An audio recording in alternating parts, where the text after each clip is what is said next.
Señores, buenas noches. Soy Federico Galeano Estigarribia. Bienvenidos a Líderes. En el programa de esta noche, el líder invitado es el doctor Arnoldo Wins, precandidato a la presidencia de la República por el Movimiento Colorado Fuerza Republicana. Con el invitado de esta noche vamos a conversar acerca de diversos temas. Vamos a empezar hablando acerca de las caldeadas internas dentro del Partido Colorado con vistas a las elecciones del próximo 18 de diciembre. Vamos a consultar al doctor Wins acerca de estas campañas internas polarizadas que incluyen ataques, tiroteos y enfrentamientos que peligrosamente pueden estar fraccionando al Partido Colorado. También vamos a hablar con el doctor Wins acerca de sus propuestas o programa de gobierno, de llegar a ser presidente de la República. ¿Qué propone el doctor Wins como gestión de gobierno en términos económicos y en términos sociales? Le vamos a consultar también al doctor Arnoldo Wins acerca de cuál es su posición con respecto a la agenda globalista y todo lo que ella está proponiendo, como por ejemplo la transformación educativa o el gobierno o gobernanza corporativa en reemplazo del Estado-Nación, entre otros temas. Como siempre, empezamos el programa agradeciendo a las empresas auspiciantes, Banco GNB, Juntos Más Fuertes, y Coexma SRL, creando ambientes corporativos desde 1998. Luego de la presentación del programa, conversamos con el doctor Arnoldo Wins, aquí en Líderes, desde los estudios de ABC TV.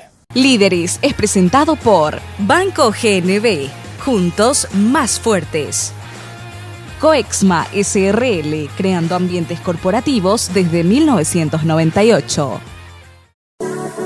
Llegó ABC ePaper. Disfruta de hojear tu diario desde cualquier dispositivo. Ingresa a edicionesabc.com.py, suscríbete y accede a todos los suplementos, revistas y especiales del día. ABC ePaper, tu diario de siempre en tu pantalla.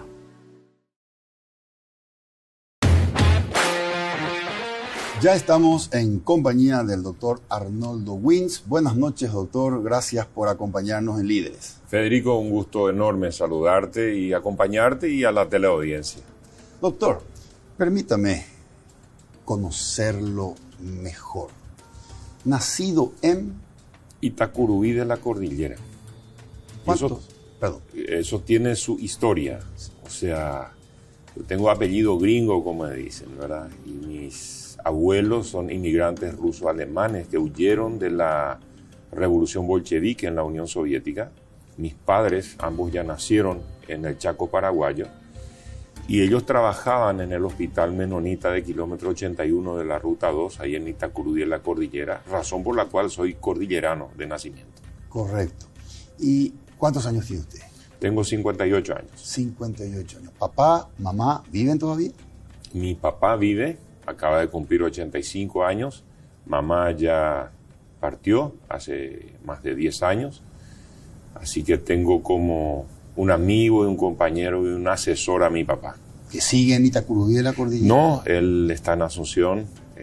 Y bueno, tenemos la dicha, en el tiempo que nos permita, tratar de visitarlo, si es posible, una vez a la semana y compartir un buen rato con él. ¿Y cómo está constituida su familia hoy?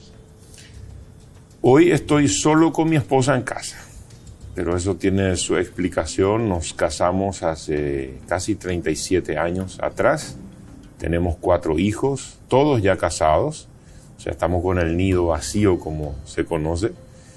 3 varones, una nena, todos casados. Ya tenemos 7 nietos. Hay 2 más en camino para este fin de año, así que Dios mediante cierro el año 2022 siendo abuelo de 9 nietos y bueno, solos con mi esposa en casa es una forma de decir porque muy poco estamos en casa con el ritmo de vida que llevamos, y mi esposa es maestra, es docente, hasta hoy enseña primer grado, así que su vocación y su pasión es la educación. Doctor, ¿cómo se definiría usted ideológicamente hablando? ¿Cuáles son las ideas que comparte desde el punto de vista ideológico? He abrazado la causa del Partido Colorado, de la Asociación Nacional Republicana, porque comparto los ideales de mi partido. Entonces, soy colorado por convicción. Y en mi carrera política, después de estar por unos cuantos años en los medios de comunicación, incursioné en la política activamente como precandidato a presidente de la República por un movimiento que formé que se llamaba Valor Republicano, precisamente cuando nuestro partido estaba en la llanura y nos preocupaban ciertas ideologías que acechaban en nuestra política y tendían a tratar de ganar mucho espacio. Es así como me lancé a la precandidatura. Finalmente no fui presidente en aquel momento, sino que fui senador de la Nación los primeros 5 años, 2013 al 2018, y luego postulé como cabeza de lista de nuestro movimiento para el Parlasur, para el Parlamento del Mercosur. El presidente Mario Abdo Benítez me dijo: vas a renunciar a eso porque me vas a acompañar en el gabinete, así que me tocó ser 4 años ministro de Obras Públicas. Me caracterizo por ser una persona de acción, una persona activa, ejecutiva. Me tocó siempre liderar grupos humanos, tanto en el ámbito eclesiástico, donde ejercí mucho tiempo, luego en los medios de comunicación y luego en la política. Entonces mi vocación es la de servicio. Yo me defino como una persona de servicio y encuentro eso como un denominador común en mis diferentes facetas, digamos, en cuanto a mis responsabilidades que he pasado en la vida. Cuando te dije que nací en Itacurú de la Cordillera, estimado Federico, ese hospital que construyeron ahí las colonias menonitas y las iglesias menonitas es un acto de gratitud al Estado paraguayo por permitir a Paraguay ser la patria, nueva patria para mis antepasados que llegaron y buscaron, estuvieron 1 año en Alemania en un campo de refugiados buscando a qué país, donde podían empezar de nuevo su vida, una comunidad muy importante. Y bueno, fue el Chaco paraguayo donde el Paraguay invitó a mis abuelos, a toda esa colectividad de venir. Entonces ese hospital es la expresión de gratitud. En ese contexto yo nací, en ese contexto crecí. Entonces mis padres me inculcaron una profunda gratitud al país, a Paraguay. Y esa es mi vocación de servicio. Yo no entré, Federico, a la política para ganar dinero. Entré para servir al país y dar lo mejor de mí para este país al cual tanto amo. Correcto. Doctor, ¿por qué quiere ser presidente de los paraguayos? Porque creo que Paraguay tiene un futuro mucho mejor de lo que hoy estamos percibiendo y viendo. Paraguay tiene muchas potencialidades y necesita un liderazgo y una conducción que sepa aglutinar a los diferentes movimientos, a los diferentes sectores, en un proceso en el cual quiero liderar el país para que Paraguay llegue a ser nuevamente esa nación grande, esa nación de la cual registramos en la historia hechos de heroísmo realmente que han hecho que Paraguay sea un país soberano, que tenga gente noble, gente trabajadora, y que hoy está muchas veces deprimida esa vocación del paraguayo de ser un país que pueda impactar en toda la región, como fue hace muchas décadas atrás. Paraguay es un país que necesita un liderazgo firme, un liderazgo constructivo. Yo soy una persona que voy a luchar por los más necesitados en nuestro país. Obviamente reglas de juego claras para el sector empresarial, el sector productivo, pero necesitamos hacer que muchos, miles y miles de paraguayos puedan involucrarse activamente en el porvenir de nuestra república, no quedar al lado. Es el momento en el cual desde el Estado tenemos que potenciar a los más vulnerables y darles las herramientas desde el Estado para que puedan crecer y sobresalir. Entonces, en ese sentido, como colorado que soy una persona de servicio, una persona que quiere construir ese futuro esperanzador para nuestro país. Doctor, me decía hace unos minutos, soy colorado por convicción. Y ahora me acaba de decir, creo que Paraguay tiene un futuro mucho mejor porque tenemos muchas potencialidades que desarrollar. Quiero preguntarle, doctor, ¿qué piensa o qué reflexiona usted cuando escucha a alguien decir esas potencialidades nunca se han desarrollado por culpa de estos 70 años de gobiernos colorados? El Partido Colorado es un partido demócrata que respeta la democracia, las libertades, nuestra Constitución. Realmente es una Constitución que ha dado un antes y un después. Esta última Constitución Nacional en ese sentido nos ha ayudado y el Partido Colorado ha sabido adaptarse a nuevas realidades. Claro que hay críticas con un pasado autoritario, con un pasado que no ha respetado las libertades, los derechos humanos en muchos casos. Y el Partido Colorado ha sabido ajustarse a los tiempos y a las demandas también y a las exigencias de esa nueva Constitución, que es el marco importante en el cual se trabaja dentro de una república, en el marco de los cuales se establecen las leyes, los decretos y los reglamentos. En ese sentido, como Colorado puedo decirte, hubo transiciones, hubo momentos en la historia donde el Partido Colorado estuvo fuera del poder y los resultados no fueron los que mucha gente esperaba. Finalmente, la ciudadanía en su gran mayoría democráticamente volcó nuevamente su confianza en el Partido Colorado. Y en mi trabajo como legislador, los anteriores 5 años, ahora los últimos 4 años como ministro de Obras Públicas, he tenido la dicha de poder gestionar cuestiones para el bienestar de nuestra sociedad desde 2 poderes del Estado, el Poder Legislativo y el Poder Ejecutivo. Y realmente tengo un gran desafío de poder continuar con esas gestiones en nombre del Partido Colorado, con la doctrina colorada, pero con una visión nacionalista. Yo veo al Partido Colorado, Federico, como fue su causa fundacional. Es un partido nacionalista, en el sano sentido de la palabra. Es un partido que tiene mucho que ver con lo que es la identidad nacional de la paraguayidad. Y en ese sentido, por ejemplo, hace pocas semanas atrás, lo que fueron los Juegos Odesur en Paraguay, generaron como una burbuja de aire fresco, renovado, positivo de lo que es capaz de hacer el paraguayo y dejar bien posicionada a nuestra nación. Hay muchos aspectos, te menciono uno solo en el ámbito deportivo, de los atletas nuestros que nos dejaron bien parados, también de una organización que nos dejó bien parados ante el mundo. Y nosotros tenemos que trabajar en muchos aspectos de esa forma, en muchos aspectos de la realidad nacional.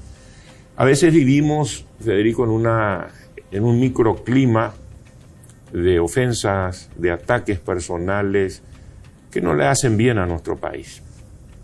Cuando uno va afuera, a mí me tocó estudiar afuera, me ha tocado, por ejemplo, hacer un curso de liderazgo en Singapur, que me ayudó muchísimo en mi visión y mi orientación política de cómo un país que era un país de extrema pobreza en un proceso que tuvo de 40 años, hoy es una de las potencias del mundo.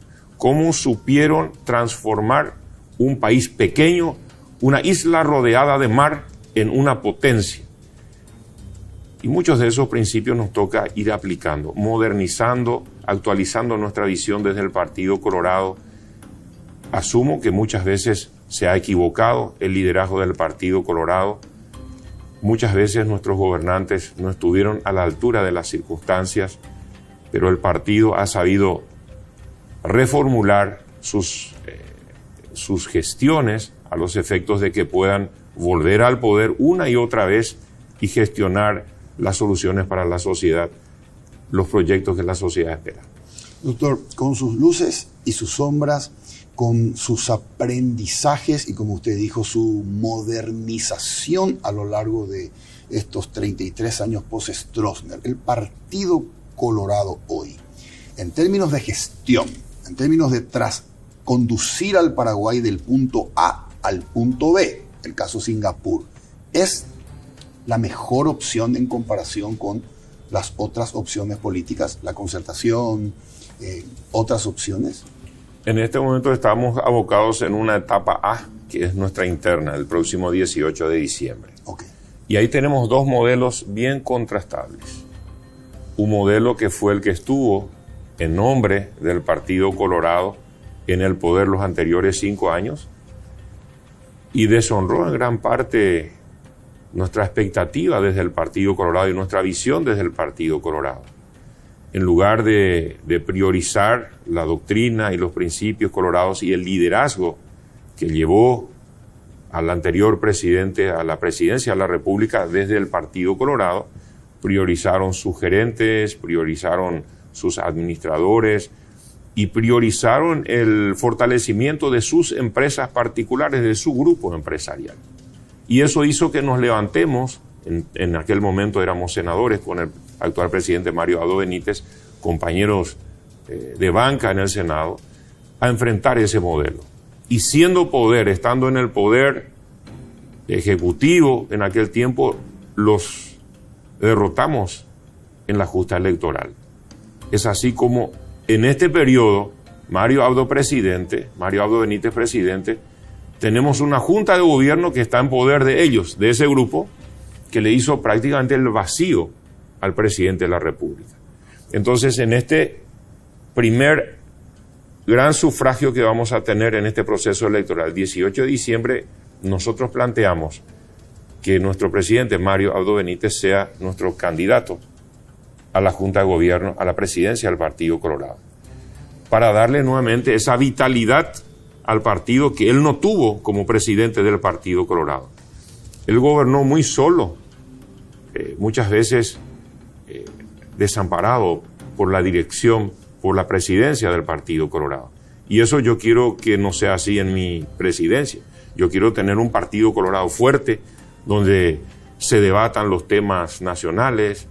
Cuando vino, por ejemplo, la pandemia, el partido quedó callado, criticando las decisiones, o el liderazgo actual del partido al menos, y bueno, el presidente tuvo que asumir un liderazgo muchas veces de espaldas a la directiva o a la idea que había en el Partido Colorado, que no se debatía.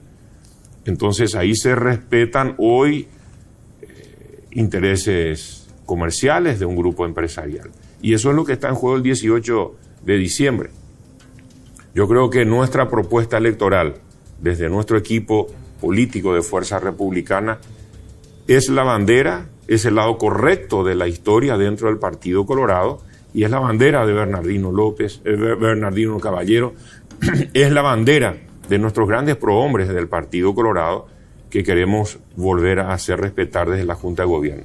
Por ejemplo, volviendo a tener nuestras elecciones juveniles, que fueron desamparados los jóvenes en este periodo, se convocó, se inscribieron, luego se desamparó las elecciones de las mujeres. O sea, somos un partido con una tremenda estructura en todas las seccionales de la República, con su presidenta, sus presidentes, miembros convencionales, pero ninguneados desde la presidencia de la Junta de Gobierno en este momento. Y eso queremos revertir. Este modelo que nosotros presentamos, estoy seguro que va a tener un éxito electoral en las generales, porque somos de una visión que aglutina luego en la justa, después de la justa electoral en las generales, que van a ser el 30 de abril, las ideas y los consensos con todos los partidos que tengan representación parlamentaria. Doctor, hablaba recién de un presidente de la República, Abdo Benítez, aislado o ninguneado por su propia Junta de Gobierno. Pero, doctor, es esa Junta de Gobierno, presidida por el señor Aliana, la que 2 veces, habiendo pedido de enjuiciamiento vía juicio político, dijo no. nosotros no vamos a acompañar el juicio político al presidente Aldo Benítez. Y en otras ocasiones, por ejemplo, cuando el gobierno necesitaba la aprobación vía el Congreso de préstamos, el presidente Aliana ha salido a decir, sí, he conversado con el gobierno con respecto a los préstamos que se necesitan, o para la ANDE, o para otros fines, y nosotros vamos a dar ese apoyo. No ha estado 100% aislado, o no ha sido la Junta de Gobierno enemiga del presidente de la República. El presidente del partido, para empezar, no acudió ni siquiera al juramento del presidente electo en nombre del partido, el presidente Mario Abdo. No participó de su juramento. Ahí ya marcó una postura como presidente del partido. Luego hubo momentos, como bien lo relatas, donde hubo intentos o procesos de intentos de juicio político, donde hubo muchas situaciones que alguna vez seguramente la gente va a saber cómo fueron. Fueron momentos muy duros, muy difíciles. Pero hace varios meses atrás tenemos muchos inconvenientes con lo que decís, la aprobación de préstamos. Hace poco se debatieron en el Congreso préstamos programáticos que tenían que ver con poder pagar el salario de los nuevos vínculos, de los de blanco, unos 15.000 funcionarios del Ministerio de Salud, y también pagar las cuentas con los medicamentos, las vacunas, pagar las cuentas de las constructoras de obras públicas, y el cartismo en pleno votó en contra. Votó en contra. Gracias a Dios se tuvo mayoría con otros partidos políticos demócratas que entienden que el Estado debe honrar sus compromisos. Ellos mismos aprobaron el presupuesto general de la Nación, y luego cuando vienen los préstamos para calzar ese presupuesto que ellos aprobaron, ahí trataron de perjudicar, creyendo que van a perjudicar electoralmente a este equipo político.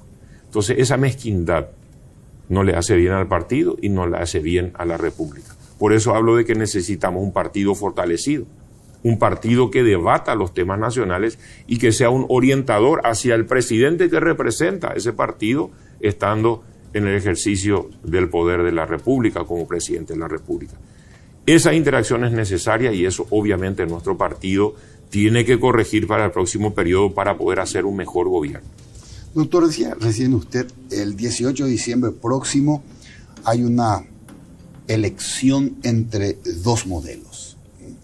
Y he leído, por supuesto, dígame usted si lo he publicado, porque no he visto un video donde usted dice esto, simplemente he leído. Y dígame usted si esto está equivocado o no. Que en un discurso usted dijo, esta es una elección de vida o muerte para la República del Paraguay. Yo quiero preguntarle, doctor, si no es un tanto exagerada esta afirmación de que se trata de una elección en donde elegimos porque vivamos o la muerte de la República. ¿No es un poco dramatizar una elección, teniendo en cuenta que es una elección interna entre correligionarios, y pierda el que pierda, en el 2028 podrá volver a presentarse nuevamente? ¿Por qué dice usted se trata de una elección de vida o muerte? Esa afirmación es así, la di en un contexto en el cual estábamos contrastando justo en estos días que se presentó el informe de la Comisión Bicameral de Investigación del Congreso Nacional, en la cual se afirma taxativamente que los documentos que se tienen afirman que ese grupo al cual enfrentamos electoralmente en nuestras internas del Partido Colorado, mientras nosotros nos dedicamos a construir rutas para atraer desarrollo, conectividad, fortalecer la vida de nuestros compatriotas, ellos se dedicaban a fortalecer sus rutas del contrabando de cigarrillo, que es sinónimo de muerte, del contrabando de otros productos, del tráfico ilícito, del lavado de dinero. Eso es lo que ha afirmado la Comisión Bicameral de Investigación, y esperamos que nuestro Ministerio Público profundice la investigación de ese tipo de actos en los cuales ellos tendrían que estar siendo investigados.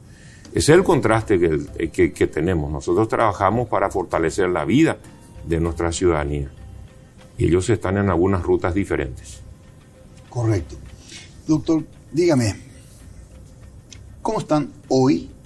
Estamos más o menos... A pocas semanas. Exactamente. Y finalizando el antepenúltimo mes del año, los números de las encuestas en términos de intención de votos de los colorados entre usted y el candidato Peña.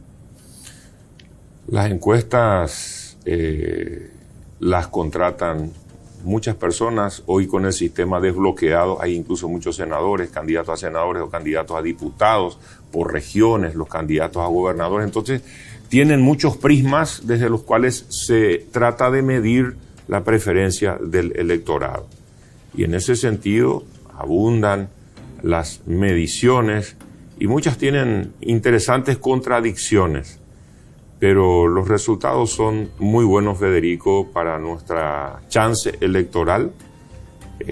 Arrancamos hace un poquito más de 2 meses atrás, en mi caso como precandidato a presidente de la República. El movimiento tiene más de 35.000 candidatos inscriptos para las elecciones del 18 de diciembre. Y estamos muy bien en la mayoría de los departamentos, ya en el mismo nivel que nuestros adversarios, en otros ya por encima. Realmente estamos muy contentos con el resultado y bueno, a seguir trabajando como si fueran ciertas. Nosotros también manejamos muchas encuestas, pero ellos las publican permanentemente, obviamente con una intención, o publican ciertos sesgos de esas encuestas con el objetivo de instalar a través de sus medios la tendencia. Pero está bien, ya nos pasó lo mismo. Cuando Mario Abdo Benítez fue candidato, ellos ganaban todas las encuestas, pero el que ganó las elecciones fue Mario Abdo Benítez. Y nosotros recorremos el país, trabajamos ciudad por ciudad, seccional por seccional, para poder darnos a conocer, que la gente, la ciudadanía, el elector colorado pueda conocernos, conocerme. Y bueno, tenemos una tremenda adhesión y finalmente la verdad es la urna y el resultado electoral del 18 de diciembre, y eso vamos a respetar y eso vamos a promocionar como corresponde. Ese es el día de las elecciones. Entonces nos estamos preparando de la mejor forma para que sea exitosa la reacción en las urnas. Doctor, 18 de diciembre de este año, poco menos de 60 días, gana usted las elecciones internas y se convierte en candidato a presidente de la República por el Partido Colorado. ¿Gana las generales sin el apoyo del cartismo, sin la cohesión colorada? El Partido Colorado tiene una vocación de poder. Lo que algunos critican es una fortaleza del Partido Colorado. El dirigente, el líder de base del Partido Colorado sabe cómo trabajar esta coyuntura y quiere que el Colorado vota Colorado. Y esa vocación de poder se trasluce que después de las internas, normalmente el Partido Colorado se cohesiona en su gran mayoría. Y yo tengo esa vocación de trabajo unido. Yo tengo muchos amigos que están también trabajando en candidaturas en el equipo que hoy enfrentamos, electoralmente hablando. También tengo muchos amigos en los partidos y movimientos de la oposición, con los cuales también voy a trabajar en conjunto después de las elecciones generales. O sea, en política hay que construir mayorías, hay que construir consensos, y yo soy ese perfil de personas. Yo quiero gobernar con una amplia gobernabilidad para poder traer una buena gestión para nuestra república. ¿Y qué pasaría si es el caso inverso? ¿Qué pasaría si el que resulta ganador es el señor Santiago Peña, que, argumentando lo mismo que me está diciendo usted a mí, la necesidad de que los colorados se junten para ganar, acude a usted para hacer con usted lo que hizo Santiago Peña inmediatamente después de haber perdido con Mario Abdo Benítez, darle su apoyo, y le pide a usted que usted haga lo mismo? ¿Qué le respondería? Lo mismo que digo en todos los actos, en todas las conversaciones que tengo con nuestra base electoral de Fuerza Republicana. De aquí hasta el 18 de diciembre somos lista 3. Es la opción que es nuestro movimiento Fuerza Republicana. El 18, después de terminar el sufragio, El 19 nos ponemos el chip de la lista 1 y trabajamos juntos para enfrentar el desafío que va a tener el Partido Colorado lista 1. Gane quien gane. Gane quien gane. Así funciona el Partido Colorado. Correcto. Doctor, dijo usted, porque tengo anotado aquí, dijo usted en un discurso: yo me debo a la dirigencia del Partido Colorado. Voy a honrar a la dirigencia de las bases coloradas. ¿Cierto? ¿Es cierto eso? Es cierto. Y esto, doctor, se podría interpretar como Santiago Peña, gobierno de gerentes, Arnoldo Wins, gobierno de seccionaleros. Y eso, ese es uno de los contrastes más marcados en este proceso, en el modelo de estos dos movimientos mayoritarios para esta justa electoral del 18 de diciembre. Es así. Él no tiene autonomía, mi adversario en este momento en la justa electoral. Él depende de un patrón del que fue presidente de la República. Él sigue siendo asalariado por esa persona. Él se debe a él. Yo me debo a la dirigencia que me va a hacer candidato de la lista 1 a la presidencia de la República. Yo no tengo empresas, no le debo favores a nadie en ese sentido, sino que soy una persona coherente y consciente y agradecida y leal para aquellos que luchan para que lleguemos al poder. La justa electoral siempre es una lucha por principios. Nadie te regala ningún espacio. Y lo que se espera, lo mínimo, que el que caminó a tu lado, el que luchó para que llegues, sea considerado. Y dentro del Partido Colorado, Federico, tenemos una cantera de valores, de profesionales increíbles y excelentes. Realmente, por eso empiezo muchas veces bien temprano, a las 6 de la mañana, visito a una dirigencia de una seccional, después la otra, así sucesivamente. Estoy tratando de visitar a prácticamente todas las seccionales y sus dirigencias para conocerlos cara a cara, para conocer el tipo de personas que son, y especialmente me dedico mucho tiempo a escucharlos y a escucharlos. Porque creo que la gente está harta de los discursos de los políticos, que es casi como un disco rayado muchas veces de algunas cosas que algunos estrategas les dicen y no escuchan a la gente. Y te puedo decir que, por ejemplo, de escuchar mucho a la gente, surgió el tema del Inforcom. Ahí surgió el tema del Inforcom, de escuchar a la gente. Y algunos estrategas me decían que era un tema complejo para abordarlo, pero estoy convencido que es una de las cuestiones que más preocupa hoy a la gente que está en edad y tiene capacidad de trabajar, pero está enredada en cuentas financieras, y que no puede conseguir un empleo formal y no puede comprar algo en cuotas, por ejemplo. Entonces esa persona está esclavizada financieramente y necesita no la condonación de las deudas. Estamos hablando de un Paraguay responsable y del paraguayo que quiere trabajar, pero hoy no puede, aunque quiera, no puede, y necesita que el Estado le ayude a volver a tener las condiciones de poder tener un empleo formal y poder pagar sus cuentas. Quiere trabajar para pagar sus cuentas y tener bienestar en su familia. Entonces, como gobernante, yo voy a trabajar del lado de la gente en ese sentido de buscar las soluciones. Obviamente, con la ayuda del Congreso Nacional, esto se debate con el otro poder del Estado, de buscar la fórmula en la cual se pueda, en este caso puntual, refinanciar sus deudas en largas y cómodas cuotas a baja tasa de interés, para que puedan volver a ser activos económicos, activos económicamente en nuestra sociedad. Eso va a dinamizar nuestra economía y va a evitar que muchos de ellos caigan en la pobreza y en la pobreza extrema. Correcto. Permítame, doctor, dejar este tema. Me importa y me interesa mucho esta propuesta. Pero eso surge de escuchar. Dije nomás que eso surge de escuchar a la gente. Así es. Correcto. Ahora, quiero hacer unas consultas al respecto, pero permítame, quiero cerrar el tema que estábamos hablando recién. Usted sabe, doctor, que el poder, por un lado, se obtiene y por otro lado, se ejerce. Se administra. Se administra una vez obtenido. Y usted dice, yo me debo a la dirigencia de base porque justamente ellos le permiten o le permitirán a usted obtener el poder. Pero esa dirigencia de base no le prohibirá o impedirá después ejercer el poder. Porque cuando usted dice yo me debo, ellos le van a cobrar. Y de una manera en donde tal vez usted sienta tengo las manos atadas porque esta gente es acreedora mía, me dio el poder y ahora me cobra de la manera en donde tengo que lotear mi gestión o mi gobierno para dárselo a quienes yo me los debo.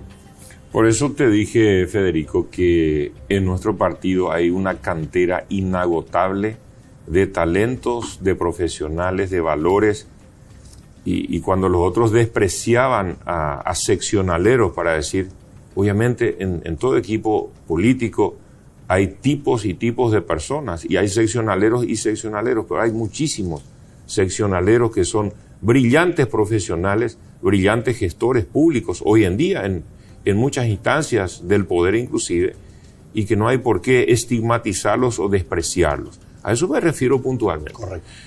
Muchas veces se cree que cuando vienen con la carpeta colorada vienen a pedir un favor, un nombramiento para su persona, y mayormente vienen a gestionar una solución para su comunidad, que se vuelva a poner el alumbrado público donde se quemó el foco, o sea, hacen gestiones para tener agua potable que tiene poca presión en su barrio.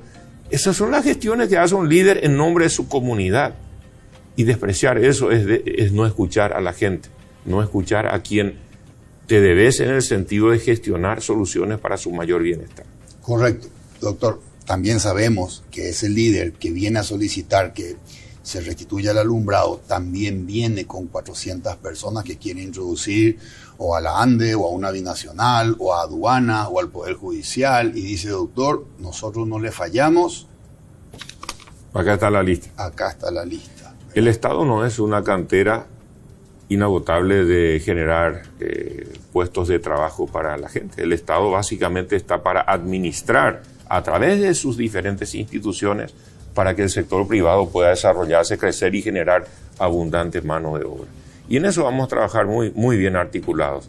Yo no le tengo miedo a esas presiones, las he administrado siendo senador, siendo ministro de Obras Públicas, ahora como precandidato. O sea, es un reclamo, todo el mundo quiere trabajar y está bien, y tenemos que trabajar justamente que generemos más empleo genuino en nuestro país. Eso no significa agrandar el Estado o como ellos, nuestros adversarios, hablan de achicar el Estado. Yo creo que el Estado merece crecer responsablemente en algunas áreas a los efectos de brindar el servicio que tenemos que dar a nuestra ciudadanía, pero responsablemente. Correcto. Ahora sí, doctor, permítame entrar en lo que podríamos denominar sus propuestas de gobierno. Convengamos, doctor Wins, que a usted le va a tocar, en el caso de llegar a la presidencia, un tiempo complicado, un tiempo conflictivo, con una economía que usted la va a recibir prácticamente paralizada. Y no sabemos también cuál va a ser el escenario que va a tener en el Congreso en términos de apoyo. ¿Cuáles son? Usted dijo en sus discursos que pretende que su gobierno, su futuro gobierno, tenga un rostro social. ¿Cuáles son sus pilares clave o ejes en cuanto a su futura gestión de gobierno? Uno de los ejes va a ser que la gente llegue mejor a fin de mes. Economía. Llegar mejor a fin de mes. Y una de las cosas que celebro y creo que ha caído muy bien en la ciudadanía es que ya ha bajado en algo la tarifa de la ANDE, por ejemplo, que es una decisión a cambio de lo que lamentablemente nos pasa con el combustible, que dependemos de factores exógenos, pero en el caso de la tarifa de la energía eléctrica, eso lo podemos administrar bastante como paraguayos. Y en el proceso de definir la tarifa, en este caso con Itaipú, con Brasil a través de Itaipú, ese acuerdo para este año nos permitió bajar la energía eléctrica, la tarifa en un 25%. Eso se va a mantener el año que viene y se puede mejorar aún más en las siguientes renegociaciones con el Brasil. Yo pretendo bajar más aún el precio de energía por varias razones. Uno, porque eso impacta directamente en el día a día, mes a mes de nuestros ciudadanos, pero eso también va a ayudar a que más industrias se instalen en nuestro país. Nosotros tenemos una energía accesible para que los industrializadores vengan, los inversores vengan a nuestro país, con mayor conectividad, con mayor distribución que se ha hecho desde la ANDE en las líneas de potencia de nuestra energía. Tenemos esa mayor accesibilidad. Entonces, el rostro social, por un lado, bajar más la tarifa de la energía eléctrica, por otro lado, traer muchas inversiones. En ese sentido, nuestro país tiene toda la potencialidad. No solamente manteniendo la navegabilidad de la hidrovía, sino con los puentes internacionales que están en construcción y otros que tenemos que hacer en el futuro. Paraguay está mejor conectado en materia de infraestructura para poder tener mayor ventaja competitiva en los precios y en los fletes de nuestra producción para poder exportarla y dejar mayor rédito a los pequeños productores. En la parte empresarial o de las pequeñas y medianas empresas, una de mis propuestas es, y se llama así, empleo a la vista, impuesto a plazos. Empleo a la vista, impuesto a plazos. La idea básica es, Federico, de que el pequeño empresario o el mediano empresario, el emprendedor, contrate, a partir de que contrata 5 empleos nuevos, registrados, inscritos en IPS, por lo menos con el salario mínimo, el Estado espera 6 meses a empezar a cobrarle sus impuestos. O sea, permite que el sector que puede emplear, emplee en abundancia y genere una dinámica de empleo seguro, seguro social, y que permita capitalizarse con esos 5 nuevos o más, ojalá muchos más, por algunos meses capitalizarse, tomar fuerza como empresa para, o sea, se dilata nada más el cobro. Se posterga, no es que se posterga un poco más para permitirle un poco más de oxígeno y fuerza a la pequeña y mediana empresa para tener esa fuerza, porque muchos se ahogan de entrada por la presión tributaria que es baja en nuestro país, pero igual para empezar una empresa o para redinamizar una empresa con nuevos rubros o nueva dinámica falta. Entonces, ideas prácticas como esas vamos a aplicar para generar el desarrollo social en materia de generación de empleos con el pequeño productor, nuestra parte rural en nuestro país, que es muy importante todavía. Yo quiero revolucionar el Ministerio de Agricultura y Ganadería, haciendo que el Estado paraguayo apoye al pequeño productor no solamente en la preparación de suelo, en la fertilización con cal agrícola y lo demás que se requiere, y también lo que tiene que ver con darle semilla de calidad para garantizar los rubros de autoconsumo y también algo de renta para el pequeño productor. Cuando fui senador, Federico, hemos presentado un proyecto de ley que se llama Seguro Agrícola para los pequeños productores. Lamentablemente allá ya tuvimos oposición de los mismos que estamos enfrentados ahora, no se pudo aprobar en diputados. La idea básica de ese seguro agrícola es tener un pequeño 0, no sé cuánto, era pequeñísimo impuesto sobre el grano de los grandes productores, y eso dejar como un fondo de contingencia, un seguro agrícola, para que cuando el pequeño productor tenga una granizada, una extrema sequía, alguna cuestión, no caiga y deje de producir por esa contingencia, sino que tenga el apoyo del Estado de ese fondo, a través de esa ley, para que en momentos de necesidad el Estado pueda estar a su lado, ayudarle a salir adelante y que no caiga en la pobreza. Ok, ¿de dónde saldría ese fondo para contingencias? De un pequeño impuesto sobre el grano del gran productor, de los granos. El acopiador, el que le compra al productor. No, de lo que exportan o de lo que venden nuestros grandes productores. Correcto, el agroexportador. Así mismo. De ahí saldría tasa, una pequeña tasa. Es ínfima, pero para tener un fondo de contingencia cuando lleguen circunstancias climáticas, especialmente, que a veces son las adversidades que más sufre el pequeño productor. Claro, algo así como el fondo de estabilidad que se forma cuando tenemos problemas con los precios internacionales. Así mismo. Que saldría de los agroexportadores. Así mismo. Doctor, al empezar esta conversación, usted me decía, empecé a activar en el partido a través de Valor Republicano cuando estábamos en la llanura. Así es. Y me decía, preocupado por el avance de ciertas ideologías. ¿A qué ideologías o propuestas se refiere?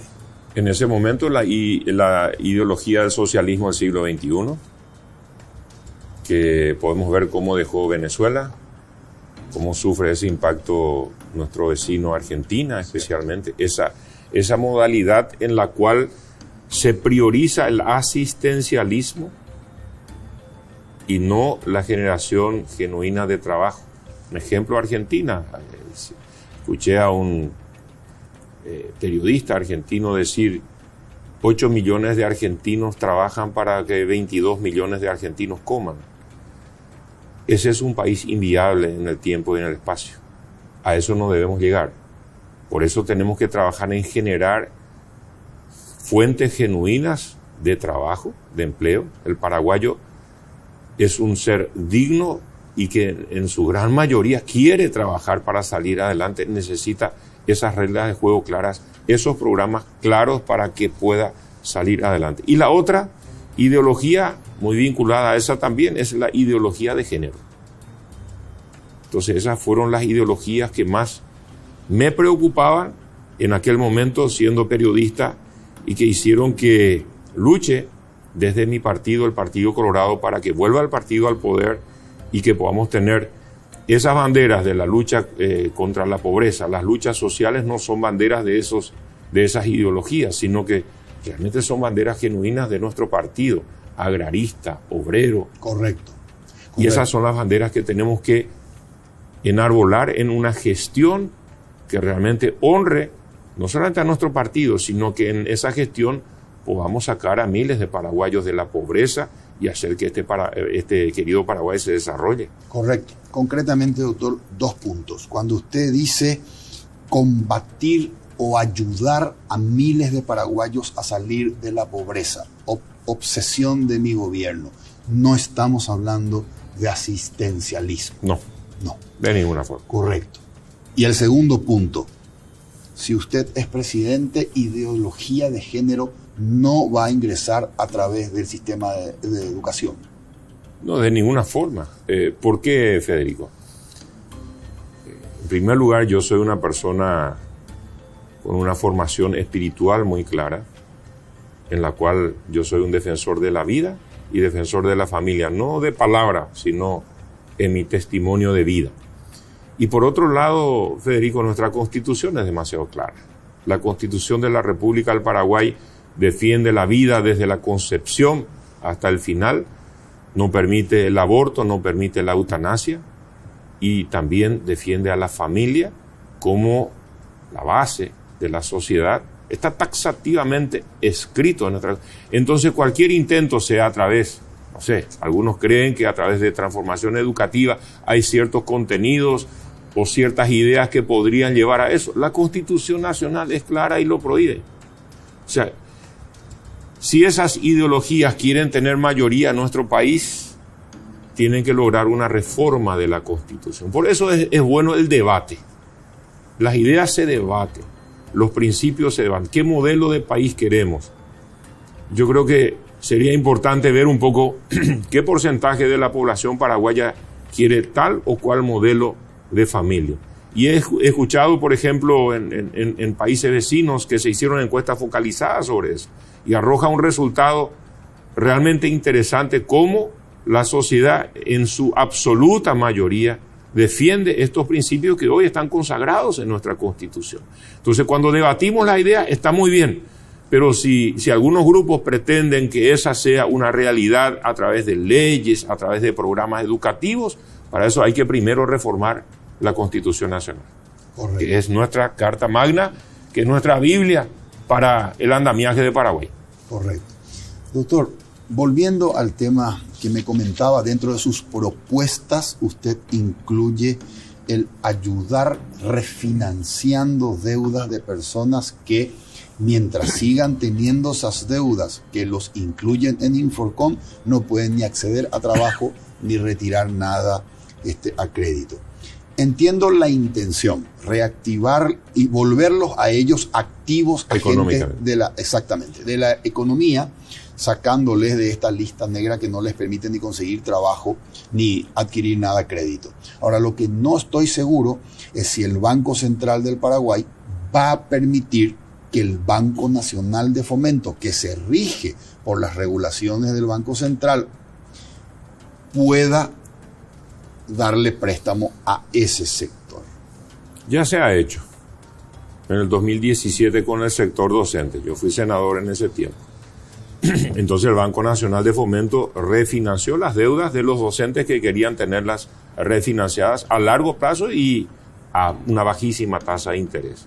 Y los que quisieron se acogieron a esa posibilidad, exitosamente en su gran mayoría. Pero son todos docentes del sector público. Sí, en este caso tenemos dos instituciones claves para esta propuesta. El crédito agrícola de habilitación para lo que son los pequeños productores en el ámbito rural, agrícolas, y en el sector empresarial de las MIPYMES y demás, es el Banco Nacional de Fomento, que tienen el rol misional de eso, de ser instituciones de fomento a la economía. Y obviamente eso se va a presentar los proyectos de leyes para tener respaldo del Congreso Nacional, de ambas cámaras, para poder hacer esa propuesta consensuada entre todos. Correcto. ¿Qué le preocupa más? ¿Ganar las elecciones del 18 de diciembre o poder ejercer y tener una buena gestión como presidente de la República? Muy buena pregunta. No me la esperaba así, ¿verdad? Pero realmente en este momento yo estoy seguro que así como me tocó hacer frente al Ministerio de Obras Públicas una gestión buena, algunos la pueden evaluar tal vez de otra forma, pero con mucha articulación, diálogo con los funcionarios públicos del Ministerio, la interacción con las otras instituciones del Estado. En este momento mi mayor preocupación es ganar las elecciones del 18 de diciembre. Luego viene la siguiente etapa, que va a ser la general, y después hacer la mejor gestión de gobierno posible a través de lograr los consensos con todos los sectores de mi partido y los sectores de la oposición. Pero en este momento mi prioridad absoluta es ganar las elecciones del 18 de diciembre, si no lo otro no se puede dar. Correcto. Usted es o fue ministro de Obras Públicas desde que asumió el presidente Abdo Benítez. Exactamente durante 4 años. O sea, no pude renunciar el 15 de agosto porque era día feriado, pero el 16 de agosto, primera hora, renuncié de este año, así que fui 4 años ministro de Obras Públicas. En esos 4 años, ¿cuánto dinero ha invertido en obras públicas el gobierno que usted administró, el gobierno del presidente Abdo Benítez? El primer año, que me tocó completar el año, con el gobierno anterior fueron un poquito más de $500 millones. ¿Año 1? El año 2018. Sí. O sea, me tocó la cola del año, ¿verdad? Desde agosto hasta diciembre. Año 2019 logramos pasar a $800 millones. Año 2020 pasamos a $1.000 millones. Y año 2021 llegamos a $1.100 millones. Correcto. En promedio podemos hablar que estamos en $900.000 aproximadamente, $800.000. Año. Y eso debería mantenerse para lograr realmente... Paraguay, cuando estudiamos el tema obras públicas, Paraguay estaba solamente encima de Haití en materia de infraestructura en la región. Hoy en día estamos subiendo muchísimo en el ranking de países en materia de conectividad y de infraestructura. Y Paraguay necesita este nivel de inversión, por lo menos por los próximos 10 a 15 años, para poder tener las condiciones para un gran desarrollo del país. Y cuando hablamos de esta inversión, no solamente son rutas, nosotros año 2020, 2021 construimos muchos pabellones de contingencia, hospitales que están en construcción, penitenciarías, los edificios de gobierno, los edificios corporativos para oficinas de gobierno, o sea, y todo lo que es el sector agua potable y saneamiento, con plantas de tratamiento, que solamente en ese sector se habla de que nuestro país necesita todavía invertir más de $5.000 millones para tener, digamos, mejor salud pública, que es lo que genera un sistema de alcantarillado público eficiente. Correcto. Estoy de acuerdo con usted con respecto a que necesitamos mantener un ritmo de inversiones importante durante los próximos 3 o 4 periodos presidenciales, así mismo. 15 o 20 años. Permítame hacerle una pregunta, doctor. Con mucho gusto. Que tiene que ver con la ética. Muy bien. Y en este caso tiene que ver con la ética de quien fue su jefe en el Poder Ejecutivo y también de usted. El señor Mario Abdo Benítez le vende asfalto a empresas constructoras que son adjudicadas por el gobierno que administra quien le vende asfalto, el presidente Mario Abdo Benítez. Y justamente cuando hablábamos al principio, usted decía, le confrontamos a un gobierno que miraba al Estado por los intereses de sus empresas propias. ¿Qué ocurre cuando mi jefe le vende asfalto a las constructoras a quienes yo adjudico? ¿Qué reflexión hace usted respecto a cuánto de ético hay allí, por no hablar de conflicto de intereses y posibles acciones jurídicas? Excelente pregunta, Federico.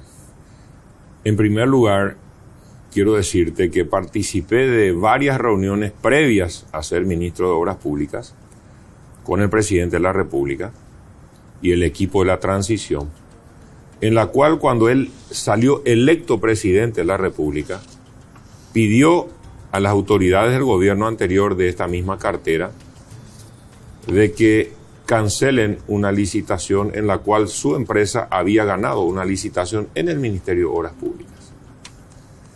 No lo llevaron a cabo, fue adjudicada a su empresa, y cuando fui ministro, una de las primeras resoluciones que firmé fue la cancelación de esa adjudicación. Si hablamos de ética, el presidente tomó la decisión de que la empresa en la cual él es accionista no participe de ninguna licitación con el Estado, como hasta ahí venía participando. O sea, yo cancelé una adjudicación que estaba ahí pendiente de firma de contrato. Como ministro la cancelé, obviamente también por una cuestión ética, y que el presidente había manifestado claramente que él no va a participar de licitaciones en el Estado durante todo su periodo de presidente de la República. En segundo lugar, yo creo que ustedes pueden hacer un análisis comparativo de la torta de las empresas que proveen asfalto al Estado o a las empresas privadas, cómo era esa torta de participación en el mercado en los gobiernos anteriores y cómo fue esa torta de participación en este periodo, por lo menos en estos 4 años que me tocó ser ministro de Obras Públicas. Todas esas empresas proveedoras de asfalto gozaron de buena salud y crecieron, pero en la torta de participación del mercado, hagan ustedes el análisis y van a ver que a todas les fue bien, y eso refleja que es cierto la cantidad de kilómetros de asfalto que hicimos. O sea, eso certifica nada más, claro, para hacer 3.600 kilómetros de asfalto, comparando con 1.147 del periodo anterior, la proporción por lo menos tiene que ser de 3 veces más provisión de asfalto por parte de todas esas empresas para poder abastecer la demanda que tenía el Estado en ese ítem, en ese rubro.